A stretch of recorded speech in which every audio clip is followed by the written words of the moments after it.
Chemo जो करते हैं उस दौरान उनको कई तरह के कॉम्प्लिकेशंस आ जाते हैं जो कैंसर पेशेंट होते हैं, उनको लेकर भी जरा बात करते हैं कि आखिरकार जो शिकायतें आती हैं कीमो के दौरान वो क्यों आते हैं, और अगर आते हैं तो ऐसे में लोगों को शरीर में बहुत ज़्यादा जलन महसूस होती है, मुंह में छाले हो जाते हैं। तो स्वामी जी, इसके लिए अगर कुछ उपाय है तो ज़रूर बताएं उनके लिए। हाँ, इसके लिए उपाय है। देखो, हमने तीनों तरह से प्रयत्न किया है, लोगों को ऑपरेशन से भी बचाया है, ब्रेस्ट का ऑपरेशन, यूट्रस का, ओरी का ऑपरेशन, जहाँ भी शरीर में गांठें तो सिस्ट के ऑपरेशन से बचाया, रेडिएशन कीमो से भी बचाया लोगों को। रेडिएशन कीमो कई बार बहुत ज़रूरी होती है तो हम कहते हैं ले लो भाई, लेकिन साथ में वीटाग्रास लो, एलोवेरा का जूस पियो। एलोवेरा, वीटाग्रास, नीम के पत्तों का जूस पीने में कड़वा लगता है तो नीम की गोली ही खा लो, एक गोली नीम की, एक गोली तुलसी की खा लो। सब अब जैसे सर्दियों में तुलसी अक्सर सूख जाती है, तो ऐसे में ये वीटाग्रास जो सर्दियों में बहुत अच्छा होता है। गोधन अर्क तो मैंने कहा था बॉडी को डिटॉक्स करने के लिए गोधन अर्क, बस्ती, और सप्ताह में 15 दिन में एक बार कुंजर, नस्य, ये भी बॉडी को डिटॉक्स करने में बड़ी भूमिका निभाते हैं। तो जिनको भी शरीर में बहुत पित्त बढ़ जाता है तो वीटाग्रास, एलोवेरा, शीशम, बेल, पीपल, दूर्वा घास, दूधी घास, जलजमनी और गोंद कतीरा भी बहुत अच्छा होता है।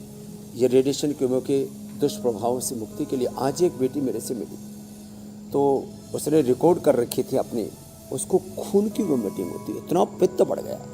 तो रेडिएशन और कीमो में बहुत अधिक पित्त बढ़ जाता है, खास करके कीमो, और टारगेटेड कीमो हो या कैसे भी कीमो।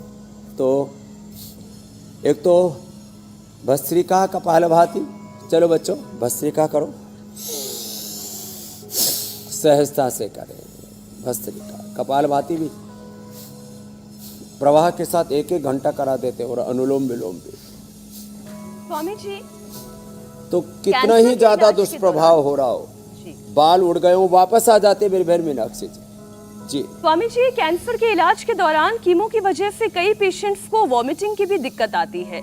कुछ भी खाना वो पचा नहीं पाते हैं क्योंकि इतनी उल्टियां होती हैं कि फिर धीरे धीरे खाना खाने की इच्छा भी मरती जाती है। तो स्वामी जी, ये जो उल्टियों की दिक्कत है, वॉमिटिंग की दिक्कत को कैसे दूर किया जाए? एक तो शीतली शीतकारी प्राणायाम करें, मुंह में छाले भी बहुत होते हैं, उल्टियां बहुत होती हैं, पित्त बढ़ता है।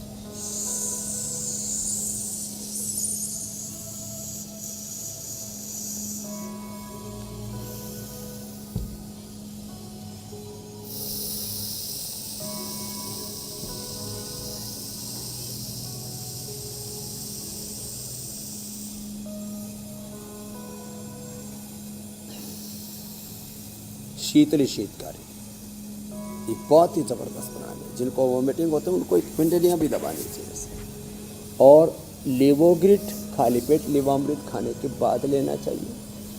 और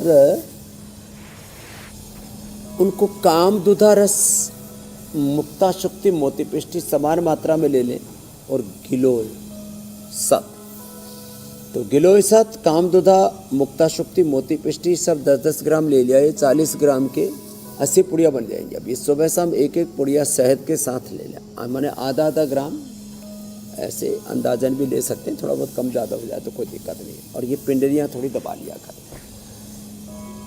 पित्त बहुत बढ़ जाता है, पित्त के प्रशमन के लिए अविपत्तिकर चूर्ण 100 ग्राम, मुक्ता शक्ति 10 ग्राम, वो भी बहुत फायदा करता है। और अभी जो पित्तहर जूस में बता रहा था वो सेवन करें जी।